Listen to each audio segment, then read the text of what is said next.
Assalamualaikum warahmatullahi wabarakatuh. Sahabat misteri, selamat datang kembali di Kisah Misteri di Shy Flash Channel, sebuah ruang di mana bayangan berbisik dan sunyi memiliki cerita. Kepada para pembaca setia di shyflash.com, selamat malam. Semoga malam ini kita dijauhkan dari gangguan makhluk yang tak kasat mata, dan hanya dibayangi oleh cahaya kebenaran. Ada jalan setapak yang terlihat biasa di siang hari, namun berubah menjadi lorong tak berujung saat malam tiba. Ada tawaran yang berkilau bagai emas, namun di balik kilau itu, ada jerat yang siakap menanti. Malam ini, kami akan mengajak Anda menyusuri sebuah jalan setapak seperti itu, sebuah jalan yang dimulai dengan sebuah tiket bus dan harapan seorang gadis, yang berakhir di pintu gerbang sebuah pabrik yang lapuknya tembok telah menelan puluhan jiwa. Bersiaplah, karena kita akan masuk ke dalam dinding-dinding yang menyimpan derit, dan mendengarkan desisan dari dasar oven yang memanggang bukan hanya karet, tetapi juga jiwa. Langit Sukabumi sore itu berwarna tembaga tua, seolah memperingatkan sesuatu yang tak terucap. Naya Cahyani, dengan tas kain usang di pundak, melangkah keluar dari bus antar kota dengan hati berdebar-debar. Ia baru saja meninggalkan kampung halamannya di Cianjur, sebuah desa kecil yang tenang, untuk mengikuti undangan kerja dari sepupunya, Galih. Gajinya besar, Nay, kerjanya di pabrik sepatu ternama, PT Langkah Biru, cocok buat yang cuma lulusan SD kayak kamu, begitu bujuk Galih melalui telepon seminggu yang lalu. Harapan itu seperti lentera kecil di kegelapan hidup Naya yang suram, sebuah kesempatan untuk membantu orang tuanya dan membuktikan diri. Namun, perjalanan panjang itu telah menguras tenaga, perutnya keroncongan keras, dan ia merasa pusing karena belum makan siang. Di terminal yang sepi dan berbau bensin busuk, matanya tertuju pada sebuah warung nasi sederhana di pojok. Papan namanya sudah pudar oleh usia dan cuaca, warung nasi Mak Saroh. Aroma gorengan yang menggoda tercium dari dalam, sebuah godaan bagi siapapun yang lapar. Naya hampir melangkah masuk, ketika tiba-tiba, angin dingin yang tidak wali menyergapnya, membuat bulu kuduknya berdiri. Di sudut matanya, ia melihat bayangan samar seorang gadis seusianya, berdiri di depan warung, menggelengkan kepala dengan wajah panik. Gadis itu transparan, pakaiannya seperti dari zaman dulu, dan Naya bisa melihat meja kursi warung melalui tubuhnya. Bibirnya bergerak, membentuk satu kata, jangan. Naya tercekat, ia mengenali sosok itu, Sekar Arum, sahabatnya sejak kecil, yang hanya bisa ia lihat dan dengar. Sahabat dari dunia yang berbeda. Naya mengurungkan niatnya, berbalik pergi dengan langkah tergesa. Dari kejauhan, ia melihat seorang lelaki tua keluar dari warung, matanya kosong dan berjalan seperti robot menuju sebuah pohon beringin besar di belakang warung. Suara tawa cempreng yang aneh dan bau anyir darah tiba-tiba memenuhi udara, lalu lenyap secepat muncul. Naya menggigil, memutuskan untuk menunggu Galih di tempat yang lebih terbuka. Malamnya, Galih menjemput dan membawanya ke sebuah kosan tidak jauh dari pabrik. Ini kosan mawar hitam, murah dan sejuk, kata Galih dengan nada ringan. Naya memandang papan nama kosan itu. Tertulis dengan cat hitam pekat di atas kayu yang lapuk, kosan mawar hitam. Meski namanya gelap, halamannya asri, dipenuhi tanaman hias yang dirawat dengan baik. Namun, Naya merasakan getaran aneh. Seperti ada banyak mata yang mengawasinya dari balik daun-daun gelap yang bergoyang lembut ditiup angin malam. Sekar Arum muncul lagi di sampingnya, kali ini wajahnya lebih tegang. Tempat ini, berisik, Nay, bisiknya, suaranya seperti gemerisik daun kering. Banyak yang punya urusan di sini. Di kamar nomor 7, Naya bertemu dengan Dinda, teman sekamarnya. Dinda gadis periang, tetapi matanya sering melirik ke sudut kamar dengan ketakutan yang ia coba sembunyikan. Malam pertama Naya diwarnai mimpi buruk. Ia bermimpi dikelilingi oleh akar-akar hitam yang menjalar dari bawah lantai, mencoba menarik kakinya ke dalam tanah, dan suara desisan seperti ular raksasa mendesiskan namanya dengan nada yang penuh ancaman. Keesokan harinya, setelah malam yang tidak nyenyak, Dinda mengajak Naya mandi di kamar mandi umum di belakang kosan. Di sana terdapat sebuah kolam ikan tua yang airnya hijau pekat dan berbau lumut basah. Katanya si angker, tapi aku biasa aja, kata Dinda, berusaha terlihat tegar. Saat Dinda membasuh muka di pinggir kolam, tiba-tiba tubuhnya kaku. Matanya membelalak kosong, dan tangannya sendiri mencekik lehernya sendiri dengan kuat. Tolong, Dia menarikku. Aku tidak bisa bernapas, terang Dinda dengan suara yang serak dan dalam, suara yang jelas-jelas bukan miliknya. Naya panik setengah mati. Dari balik permukaan air kolam yang tenang, ia melihat sepasang mata besar berwarna kuning pucat menyala dengan cahaya redup. Sebuah sosok wanita dengan rambut panjang menjuntai seperti tumbuhan air dan kulit bersisik kehijauan perlahan muncul dari dalam kolam. Aura dingin dan kuasa yang dahsyat seketika memenuhi ruangan kamar mandi yang sempit itu. Nyai Ratu Kidul, siluman ular legendaris, penguasa tempat-tempat berair dan penjaga perbatasan dunia bawah. Manusia kecil, kau mengganggu istirahatku, kau mencemari air suciku, suaranya mendesis, penuh wibawa dan amarah yang membekukan darah Naya. Naya, didorong oleh naluri untuk menyelamatkan temannya dan teriakan Sekar Arum di telinganya yang memerintahkannya untuk bertindak, menerjang maju. Ia tidak tahu dari mana keberaniannya datang. Dalam kepanikan, ia meraih kalung liontin pemberian almarhum neneknya, sebuah batu hitam biasa yang ia anggap sebagai jimat, dan mengacungkannya ke arah sosok itu. Batu itu tiba-tiba memancarkan cahaya keemasan hangat yang membuat udara di sekitarnya bergetar. Nyai Ratu Kidul mendesis kesakitan, seperti tersengat panas yang tak terduga. Dunia di sekitar Naya berputar dengan cepat. Lantai kamar mandi yang basah seakan meleleh, dan ia terlempar ke sebuah dimensi lain. Tempat itu adalah hutan basah yang penuh kabut, dipenuhi suara desisan dari segala arah dan bayangan ular-ular raksasa yang meliuk-liuk di antara pohon-pohon aneh. Sekar Arum berdiri di sampingnya, kini wujudnya lebih jelas dan solid. Di belakang Sekar, berdiri beberapa sosok gaib lain, seorang kakek berkain kebaya putih, dan seorang wanita muda dengan mahkota dari daun-daun hidup. Kau harus mengalahkan ketakutanmu dulu, Nai. Kalau tidak, dia akan menelan roh Dinda, teriak Sekar. Dinda tak sengaja mencemari kolam persembahannya dengan air kamar mandi. Pertarungan gaib pun terjadi. Naya, dengan batu liontin sebagai satu-satunya senjata, berusaha melindungi roh Dinda yang terperangkap dalam gelembung energi hitam. Dengan bantuan Sekar dan sekutunya yang sibuk menahan pasukan ular gaib yang menyerang dari segala arah, Naya berhasil mendekat dan menyentuh dahi Dinda. Ia membisikkan permintaan maaf yang tulus kepada Nyai Ratu Kidul atas ketidaktahuan mereka. Amarah Ratu sedikit mereda, meskipun tatapannya masih tajam. Kau memiliki cahaya yang langka, manusia. Tapi ingat, cahaya itu akan menarik banyak kegelapan kepadamu. Bisik suara mendesis itu sebelum seluruh dimensi hancur berkeping-keping dan Naya terlempar kembali ke dunia nyata. Naya terbangun di lantai kamar mandi yang dingin, memeluk Dinda yang pingsan. Kolam kembali tenang, seolah tidak pernah terjadi apa-apa. Pengalaman itu membuat Naya menggigil bukan karena air, tapi karena ketakutan. Ia kini menyadari, kemampuan melihat dan berinteraksi dengan dunia lain ini bukanlah anugerah. Ini adalah kutukan yang akan membawanya ke dalam lubang bahaya yang lebih dalam lagi. Proses rekrutmen di PT Langkah Biru sama sekali tidak normal, bahkan untuk ukuran pabrik modern. Gedung pabriknya megah dan terlihat profesional dari luar, tetapi udara di dalamnya terasa berat dan pengap, seolah kurang oksigen. Naya dan puluhan pelamar lain diarahkan ke sebuah ruangan kosong tanpa jendela yang membuatnya merasa seperti sedang diinterogasi. Pertama, mereka semua ditimbang satu persatu. Bukan sekadar mencatat berat badan, tapi petugas HRD, seorang wanita berkacamata tebal dengan senyum kaku dan dingin, mencatat angka timbangan dengan sangat cermat, sambil sesekali memandangi tubuh para pelamar dengan tatapan menghitung yang tidak manusiawi. Kedua, pengukuran tinggi badan. Lagi-lagi, dicatat dengan teliti dan penuh ketelitian yang berlebihan. Untuk apa ini semua? Tanya seorang pelajar SMA yang ikut mendaftar dengan nada bingung. Penempatan divisi? Jawab si wanita HRD dengan suara monoton, senyumnya tak berubah sedikit pun, membuat pertanyaan itu terasa sia-sia. Ketika giliran Naya, ia merasakan tangan si wanita HRD yang sangat dingin sekali menyentuh pundaknya saat mengukur tingginya. Di balik kacamata tebalnya, mata wanita itu seperti tak memiliki cahaya, hanya kedipan yang robotis.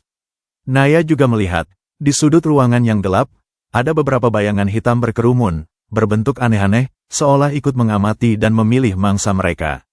Setelah melalui tes aneh dan mengerikan itu, Naya dinyatakan diterima dan langsung ditempatkan di unit curing. Galih, yang bekerja di divisi administrasi yang jauh lebih aman, hanya mengucapkan selamat dengan singkat, tetapi matanya menghindar dan wajahnya penuh kecemasan. Hati-hati di sana, Nai, bisiknya cepat sebelum pergi begitu saja, meninggalkan Naya dengan perasaan tidak enak. Unit curing adalah neraka di dunia nyata. Ruangan besar yang panas dan berisi deretan oven raksasa yang memancarkan panas menyengat hingga membuat keringat mengucur deras. Suaranya bising dan gaduh, dan baunya menusuk hidung, campuran karet terbakar, lem kimia, dan sesuatu yang lain yang busuk. Rekan-rekan kerjanya jarang berbicara, wajah mereka kosong, lelah, dan tanpa ekspresi, seperti robot yang kehilangan jiwa. Di hari pertama, saat ia mencoba mengoperasikan mesin, Naya melihat sesuatu yang membuatnya yakin ia berada di tempat yang salah. Di antara asap panas yang mengepul dari salah satu oven, sesosok figur tinggi kurus dengan leher panjang menjulur secara tidak wajar, berjalan melayang pelan di atas conveyor belt yang bergerak. Di dekat tumpukan sol sepatu yang sudah jadi, seorang anak kecil tanpa busis menangis sambil memegangi kakinya yang bengkok dan patah, sebelum menghilang saat lampu ruangan berkedip. Naya paham sekarang. Unit curing dibangun di atas sebuah kuburan yang sangat besar. Makhluk-makhluk yang ia lihat adalah penghuni lama yang terusik oleh kehadiran pabrik itu. Sekar Arum sering muncul di sini. Wajahnya selalu waspada dan gelisah. Tanah di bawah kita berteriak, Nai. Banyak dari mereka yang tidak bisa pergi, dan mereka sangat marah. Di tengah teror gaib yang terus-menerus di unit curing, muncul sosok lain yang sama berbahayanya, bahkan mungkin lebih licik. Raka. Pria itu tampan, ramah, dan selalu siap membantu. Banyak wanita di pabrik, termasuk beberapa di unit curing, terpikat oleh pesonanya yang terlihat tulus. Raka sering mendekati Naya, menawarkan bantuan saat ia kesulitan dengan mesin, mengajaknya ngobrol saat istirahat. Namun, setiap kali Raka mendekat, liontin batu Naya terasa hangat dan bergetar, sebuah peringatan, dan Sekar Arum selalu berbisik di telinganya, jauhi dia. Senyumnya palsu, penuh racun. Naya berusaha menjaga jarak dan waspada. Ia lebih dekat dengan Siska, gadis seusianya yang bekerja di unit jahit di sebelah. Siska pendiam dan sering terlihat murung dan cemas. Suatu hari, Naya menemukan Siska menangis histeris di toilet, tubuhnya gemetar hebat. Perutnya sudah mulai membuncit, sebuah tanda yang jelas di usianya yang masih muda. Dia yang melakukan ini semua padaku. Isak Siska di antara tangis yang pecah. Raka, aku tidak tahu kenapa, setiap kali dia mendekat, pikiranku jadi blank, hatiku berdebar kencang, dan aku mau melakukan apa saja yang dia mau. Aku tidak bisa menolak, tapi sekarang, setelah aku hamil, dia berpaling. Bilang ini bukan urusannya dan aku yang harus tanggung jawab sendiri. Naya marah sekali mendengarnya, rasa iba dan kemarahannya bercampur. Ia konfrontasi Raka di ruang istirahat saat jam makan siang. Raka hanya tersenyum sinis, tidak merasa bersalah sedikitpun. Ah, Naya, kau yang satu ini memang bandel. Kebal ya, biasanya, semar mesemku bekerja instan pada wanita sepertimu. Matanya menyipit, menatap Naya seperti sedang mengevaluasi mangsa baru. Tapi jangan khawatir, akan kuatasi juga. Lambat laun, malam itu, di kosan Mawar Hitam, Naya mengalami serangan jarak jauh. Ia merasa sesak napas, dadanya terasa panas seperti dibakar, dan bayangan Raka yang tersenyum licik terus muncul di pikirannya, seolah merayu dan memerintahnya untuk menyerah. Liontin batunya panas membara di dadanya. Sekar Arum berjuang mati-matian melawan energi kotor dan pelet yang sangat kuat yang mencengkeram jiwa Naya. Pertarungan batin yang melelahkan itu berlangsung berjam-jam sebelum akhirnya energi pelet itu berhasil ditangkis dan diusir perlahan. Keesokan harinya, Naya mendengar kabar buruk dari rekan kerjanya. Siska dibawa ke rumah sakit jiwa, RSJ, oleh keluarganya. Ia trauma berat, terus-menerus berteriak bahwa ada sesuatu yang menggerogoti jiwanya dari dalam. Naya tahu, Raka bukan sekadar playbird atau pria tak bertanggung jawab. Dia adalah praktisi ilmu hitam yang menggunakan pesona dan pelet untuk memangsa wanita dan menghisap energi mereka. Beberapa minggu kemudian, Naya dan Gali yang kebetulan pulang bersama, lewat lagi di depan warung nasi Maksaroh. Warung itu kini sepi sekali, tidak ada satupun pelanggan. Seorang wanita tua kurus kering, Maksaroh sendiri, duduk lesu di bangku depan warung, wajahnya pucat dan penuh ketakutan yang mendalam. Jangan melihat ke arahnya, ayo cepat pergi. Bisik Sekar Arum dengan urgensi yang sangat tinggi. Tapi sudah terlambat. Maksaro melihat Naya yang sedang menatapnya. Matanya yang putih tiba-tiba berbinar seperti melihat seorang penyelamat. Kamu yang waktu itu tidak masuk. Kamu bisa melihat mereka, kan? Teriaknya tiba-tiba sambil berdiri dan meraih lengan Naya dengan erat. Tolong anakku. Dia akan diambil malam ini oleh Kebo Ireng. Galih mencoba menarik Naya pergi, tapi Naya terpaku. Ia melihat sebuah bayangan hitam besar dengan dua mata merah menyala seperti bara api, berdiri di dalam bayangan warung, mengawasi Maksaro dengan tatapan lapar. Kebo Ireng, siluman babi hutan raksasa yang haus tumbal dan sangat kejam. Dari cerita yang terpotong-potong dan panik yang diucapkan Maksaro, Naya akhirnya tahu. Warung itu berdiri dengan sebuah perjanjian hitam dengan siluman. Setiap 10 tahun, Maksaro harus menyerahkan seorang pelanggan sebagai tumbal kepada Kebo Ireng agar usahanya lancar dan kaya raya. Waktunya hampir habis, dan karena Naya lolos waktu itu, kini yang akan diambil adalah anak lelaki Maksaro yang masih SMP. Naya tidak bisa tinggal diam melihat anak tak berdosa menjadi korban. Malam itu, dengan bantuan Sekar Arum yang memanggil sekutu-sekutu gaibnya dari berbagai penjuru, Naya kembali ke warung itu dengan hati berdebar. Mereka menemukan anak Maksaro terikat di ruang belakang, dikelilingi oleh simbol-simbol aneh yang digambar dengan arang. Kebo Ireng muncul dengan aura yang sangat menakutkan. Wujudnya mengerikan, badan kekar berbulu kasar, gading panjang melengkung dari mulutnya, dan aura kebencian yang memekakkan hati. Pertempuran sengit dan brutal langsung terjadi. Sekutu gaib Naya yang bersinar terang bertarung dengan gagah berani melawan anak buah Kebo Ireng, roh-roh jahat yang berbentuk seperti babi hutan namun transparan dan berteriak. Naya, dengan liontinnya, mencoba memutuskan ikatan si anak dengan mantra yang diajarkan Sekar. Tapi Kebo Ireng terlalu kuat dan cepat. Saat siluman itu menerjang untuk menghancurkan Naya, Naya dengan refleks mendorong si anak ke tempat yang lebih aman, namun tubuhnya sendiri tertusuk oleh energi gelap yang sangat padat dan beracun yang dikeluarkan Kebo Ireng. Rasa sakit yang luar biasa menyebar ke seluruh tubuhnya. Dunia di sekelilingnya menjadi gelap. Suara terakhir yang ia dengar adalah teriakan panik dari Sekar Arum yang memanggil namanya. Naya terbangun, atau merasa terbangun, di sebuah tempat yang bukan dunia nyata, juga bukan alam gaib yang pernah ia kunjungi sebelumnya. Tempat itu abu-abu, sunyi, dan hampa. Di kejauhan, ia melihat dua pintu besar yang mengapung di udara. Satu memancarkan cahaya keemasan hangat yang menenangkan, yang lainnya gelap gulita namun seolah memanggil-manggil namanya dengan suara yang sangat familiar dan menggoda. Jangan mendekati yang gelap, Nai. Itu perangkap, mereka ingin rohmu selamanya. Suara Sekar Arum terdengar lemah, seperti dari balik dinding kaca yang tebal. Naya melihat ke bawah, dan ia merasa ngeri. Ia melihat tubuhnya yang terbaring lemah di ranjang rumah sakit, dengan banyak selang dan alat medis yang menempel di tubuhnya. Wajahnya pucat pasi, dan monitor di sampingnya menunjukkan grafik detak jantung yang lemah. Dokter berbisik kepada Galih yang menangis di luar ruangan, kami sudah berusaha sekuat tenaga. Ini di luar ilmu medis. Komanya sangat dalam, ada sesuatu yang menggerogoti energinya dari dalam. Di alam abu-abu yang menyedihkan itu, Naya berjalan tanpa tujuan. Ia melihat kilasan-kilasan ingatan dari hidupnya, wajah ibunya yang tersenyum di kampung, tawa masa kecilnya dengan Sekar Arum ketika sahabatnya masih hidup sebagai manusia, dan Faris, pria baik dari divisi keamanan pabrik yang selalu memperhatikannya dengan tulus, tanpa pamrih. Faris yang membawakannya minuman saat ia pingsan kepanasan di unit curing. Faris yang percaya pada semua cerita gaibnya tanpa pernah mengejeknya.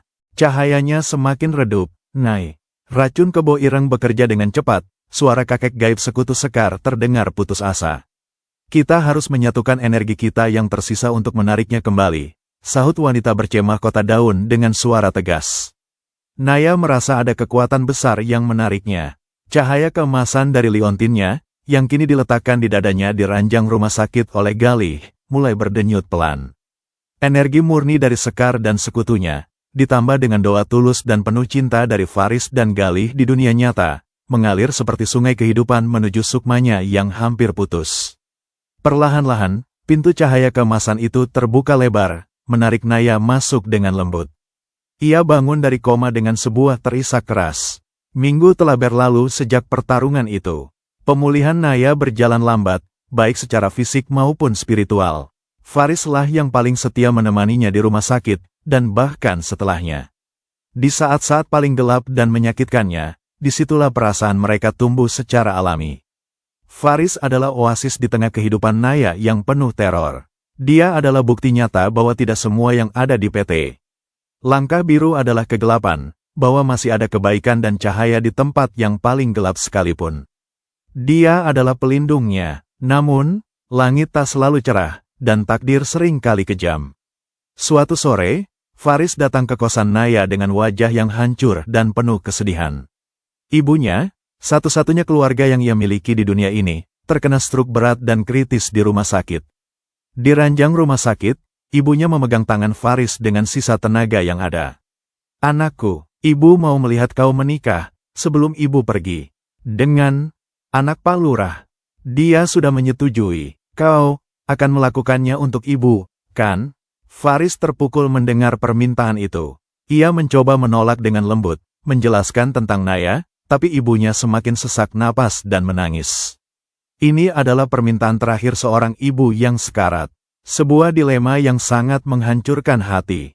Di satu sisi, ada Naya yang ia cintai dengan tulus. Di sisi lain, ada ibunya yang sedang sekarat dan keinginan terakhirnya. Naya, yang mendengar kabar ini dari Galih, merasa dunianya runtuh untuk kedua kalinya. Kali ini, bukan oleh makhluk halus, tapi oleh takdir yang kejam dan menyakitkan. Ia menemui Faris di taman depan rumah sakit. Pertemuan itu penuh air mata dan kesunyian yang menyayat hati. "Aku tidak bisa membiarkan ibumu meninggal dengan penyesalan, Riz. Itu akan menyiksamu selamanya," bisik Naya dengan suara yang hancur, menahan tangisnya. "Kau harus menikahinya. Aku akan baik-baik saja." Faris memeluknya erat, tubuhnya menggigil menahan kesedihan. "Aku mencintaimu, Naya. Hanya kamu, selamanya. Tapi cinta saja tak cukup untuk melawan sakitnya sebuah pengorbanan." Pernikahan Faris berlangsung sangat sederhana dan cepat di rumah sakit. Naya tidak hadir. Ia hanya bisa menatap dari balik jendela kamarnya di kosan, melihat mobil pengantin yang sederhana lewat, dan merasakan sesuatu yang sangat berharga di dalam dirinya mati untuk selamanya. Bukan hanya hatinya, tapi juga cahaya terakhir yang selama ini melindunginya dari kegelapan, seakan ikut padam bersamaan dengan kepergian Faris. Kembali bekerja di PT Langkah Biru setelah semua kejadian itu terasa seperti memasuki sebuah kuburan hidup-hidup. Unit curing semakin mengerikan dan teror di sana semakin menjadi-jadi. Naya sudah tidak merasa takut lagi, ia hanya hampa dan mati rasa. Bahkan ketika sosok-sosok gaib itu mendekat dan menggodanya, ia hanya memandang mereka kosong tanpa ekspresi. Sikap apatisnya yang aneh itu justru membuat beberapa makhluk itu segan dan bingung, tapi yang lain malah semakin tertarik untuk menyakiti jiwa yang sudah terluka itu. Raka masih ada, dan kini senyum sinisnya semakin menjadi zamannya. "Yang tulus pergi, ya? Sekarang siapa yang akan melindungimu, gadis kecil?" godanya dengan nada mengejek. Tapi Naya punya satu hal yang tersisa di dalam dirinya, kemarahan. Kemarahan yang dingin dan membara. Ia tidak lagi lari dari teror. Saat sebuah sosok pocong dengan wajah penuh luka muncul tiba-tiba di dekat oven, Naya justru mendekat dan menatapnya langsung tanpa rasa takut. "Apa? Mau apa? Ambil saja jiwaku kalau kau bisa. Tapi sebelum itu, enyahlah dari sini dan ganggu orang lain." Aura keputusasaan dan kemarahannya yang begitu kuat hingga pocong itu justru mundur dengan terkejut. Sekar Arum sangat khawatir melihat perubahan Naya. "Nai, jangan seperti ini. Jangan menyerah pada kegelapan. Kegelapan akan dengan mudah masuk dan menguasaimu jika kau menyerah." Puncak dari keputusasaan itu adalah ketika Tehana, wanita parubaya yang baik hati dari unit finishing, ditemukan pingsan tak sadarkan diri di dekat gudang bahan baku yang terkenal angker. Jiwanya nyaris direnggut oleh hantu perempuan cantik yang sering menggoda pria pekerja untuk menjebak mereka. Naya, dengan sisa tenaga dan bantuan Sekar, berhasil menyelamatkan nyawa Tehana dari cengkeraman hantu tersebut. Tehana terbangun dengan napas ngos-ngosan dan langsung memegang tangan Naya erat. Kamu juga merasakan semua ini?" "Ya, selama ini aku diam saja, takut dianggap gila oleh orang lain. Tapi tempat ini mengambil sesuatu dari kita." Perlahan-lahan, ia menghisap kebahagiaan kita. Kata-kata Tehana seperti sebuah pencerahan yang menyakitkan. PT Langkah biru memang mengambil sesuatu. Tenaga, kebahagiaan, kewarasan, bahkan jiwa. Dan kosan mawar hitam adalah tempat penyimpanan dendam-dendam yang tak terselesaikan. Naya sudah kehilangan terlalu banyak, ketenangannya, cintanya, dan sebagian besar jiwanya. Ia memandang Sekar Arum yang muncul di sampingnya dengan wajah sedih. Aku lelah, Kar. Aku sangat lelah. Aku ingin pergi dari sini. Sekar Arum tersenyum sedih tapi bangga melihat keputusan Naya. Akhirnya kau memutuskan untuk memilih dirimu sendiri, Nay. Aku bangga padamu. Keesokan paginya, Naya mengajukan surat pengunduran diri ke kantor HRD. Prosesnya mudah dan cepat, seolah perusahaan itu justru lega dan senang bisa melepasnya. Wanita HRD berkacamata itu tersenyum, dan kali ini senyumnya terasa tulus dan lega. Keputusan yang sangat bijak. Semoga kamu menemukan jalan yang lebih baik, bisiknya, hampir tak terdengar. Tehana juga mengundurkan diri di hari yang sama. Mereka sepakat untuk pergi bersama, menjauh dari Sukabumi, dari pabrik, dan dari kosan yang menyimpan kenegan pahit. Di hari terakhirnya di kosan mawar hitam, Naya berdiri sendirian di depan kolam ikan tua yang menjadi saksi pertarungan pertamanya. Ia melepas liontin batu peninggalan neneknya dari lehernya dan dengan hati-hati menjatuhkannya ke dalam air hijau pekat itu. Ini untukmu. Terima kasih telah menyelamatkan Dinda dan aku dulu. Aku harap ini bisa menenangkanmu dan menghapus dendammu. Dari dalam air yang tenang, sepasang mata kuning pucat muncul sejenak. Tidak lagi penuh amarah seperti dulu, tapi lebih seperti sebuah pengakuan dan penghormatan. Lalu, bayangan itu perlahan-lahan lenyap kembali ke dalam kedalaman. Naya menitikkan air mata, kali ini bukan karena kesedihan, tapi karena keikhlasan. Ia mengemas barang-barangnya dengan cepat. Di tasnya, ia hanya membawa foto ibunya dan sebuah gambar lama dirinya dengan Sekar Arum ketika mereka masih kecil dan sama-sama hidup. Sekar Arum berdiri di sampingnya, wujudnya mulai memudar dan tidak begitu padat. Kau tidak akan ikut denganku? Tanya Naya, hatinya teriris harus berpisah lagi. Jiwaku terikat dengan tempat-tempat seperti ini, Nay. Tugasku adalah menjaga keseimbangan, tapi cahayamu sekarang sudah cukup kuat untuk melindungimu sendiri. Dan aku akan selalu ada di kenanganmu, di dalam hatimu. Itu sudah cukup untukku. Sekar tersenyum dengan lembut, dan perlahan-lahan, seperti kabut di pagi hari yang tersengat sinar matahari, ia menghilang sepenuhnya. Naya menitikkan air mata lagi. Ia kehilangan sahabatnya untuk kedua kalinya, tapi kini dengan perasaan yang tulus dan ikhlas. Bersama Tehana, Naya naik bus meninggalkan Sukabumi. Mereka tidak tahu tujuan pasti, hanya tahu harus pergi ke arah timur, ke arah matahari terbit, mencari lembaran baru. Saat bus melintasi gerbang PT, langkah biru untuk terakhir kalinya, Naya melihat dari jendelanya. Di atas menara pabrik yang tertinggi, berkumpul banyak bayangan hitam, seolah mengawasi kepergiannya dengan tatapan iri. Dan di antara bayangan-bayangan itu, ia melihat sosok Raka berdiri di balkon atas, menatapnya dengan mata penuh perhitungan dan dendam. Namun, kali ini, Naya tidak merasa takut sedikitpun. Dia membalikkan badan, memandang jalan di depan yang penuh dengan kemungkinan baru. Jauh di lubuk hatinya, ia tahu teror mungkin tidak pernah benar-benar berakhir. Dunia ini penuh dengan pintu-pintu gelap seperti PT, langkah biru dan kosan mawar hitam. Tapi sekarang, ia punya kekuatan untuk memilih untuk tidak pernah lagi melamar kerja di pabrik yang menyimpan rahasia kelam, memilih untuk menjauh dari kosan yang berbisik dengan nama-nama bunga kematian, dan memilih untuk hidup dengan semua luka yang ada, tapi sebagai seorang yang merdeka. Dan pesannya untuk siapapun yang membaca kisahnya sederhana ini, jangan pernah lamar kerja di pabrik ini. Karena terkadang, tawaran gaji besar bukanlah sebuah berkah, melainkan umpan yang sangat manis untuk menjerat jiwa Anda ke dalam kegelapan yang tidak pernah Anda bayangkan sebelumnya. Terima kasih telah menyaksikan kisah misteri di Shy Flash Channel dan para pembaca setia di shyflash.com. Jika kalian merasa terhibur atau terbantu dengan kisah ini, berikanlah dukungan kalian dengan cara menekan tombol like, menulis komentar, dan membagikan cerita ini kepada orang lain. Sampai jumpa di kisah misteri berikutnya. Wassalamualaikum warahmatullahi wabarakatuh.